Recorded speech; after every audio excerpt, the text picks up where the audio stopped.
ada tujuan utama, yang keempat ada pengertian, yang kelima ada tokoh dan perusahaan kunci, yang keenam ada masa penjajahan di Jawa, yang ketujuh ada kontribusi budaya dan ilmiah, yang kedelapan ada faktor-faktor penyebab, yang kesembilan ada sistem penjajahan oleh Inggris, yang kesepuluh ada masa penggerakan awal di abad 20, yang ke-11 ada kesimpulan, dan yang ke-12 ada penutup. Pendahuluan.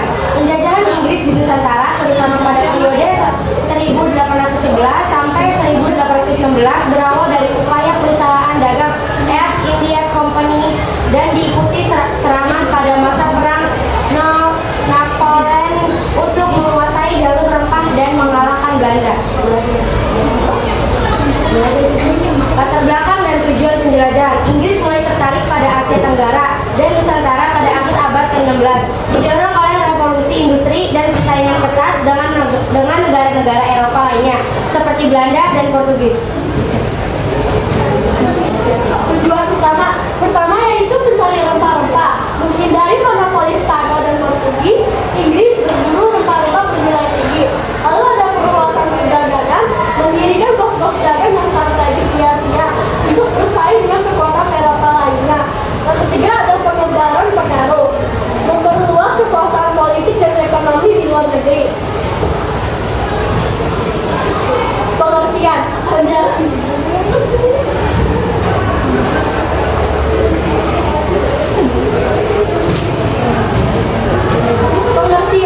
penjelajahan Inggris di Nusantara adalah serangkaian upaya yang dilakukan oleh Inggris, terutama melalui East India Company Conference untuk mendapatkan rempah-rempah dan membangun kekuasaan politik serta ekonomi di Kepulauan Indonesia. Penjelajahan ini dimulai pada akhir abad ke-16 dan mencapai puncaknya ketika mengambil alih Pulau Jawa dari Belanda pada tahun 1811. Ada tokoh dan perusahaan kunci, yaitu pertama ada East India Company of Indonesia, yang didirikan pada tahun 1600, diberikan hak monopoli oleh Ratu Elizabeth pertama untuk berdagang di Asia dan bertindak sebagai kekuatan politik dan militer, bukan hanya perusahaan dagang saja. Lalu yang ketiga ada Sir Francis Drake. Yang pertama yaitu penjelajahan terkenal. Lalu dia juga mencapai Ternate atau Maluku pada tahun 1579 dan menjalin hubungan dengan Sultan Ternate yang memicu minat Inggris terhadap rempah-rempah Maluku. Yang ketiga ada Thomas Stamford Raffles. Tokoh ini adalah tokoh kunci yang mewakili pemerintah Inggris. Dikenal juga sebagai pendiri Singapura, tetapi perannya sangat penting di Nusantara.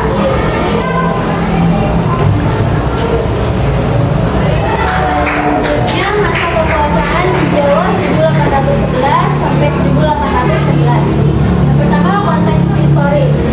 Napoleon Bonaparte menaklukkan Belanda yang membuat Inggris melihat peluang untuk mengambil alih wilayah kolonial Belanda. Selanjutnya inovasi Inggris ke Jawa terjadi pada Agustus 1811 dan mereka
Inggris memberi warna tersendiri dalam perjalanan sejarah Nusantara. Dari pengalaman ini dapat disimpulkan bahwa setiap masa penjajahan meskipun singkat tetapi membawa dampak bagi kehidupan politik, ekonomi,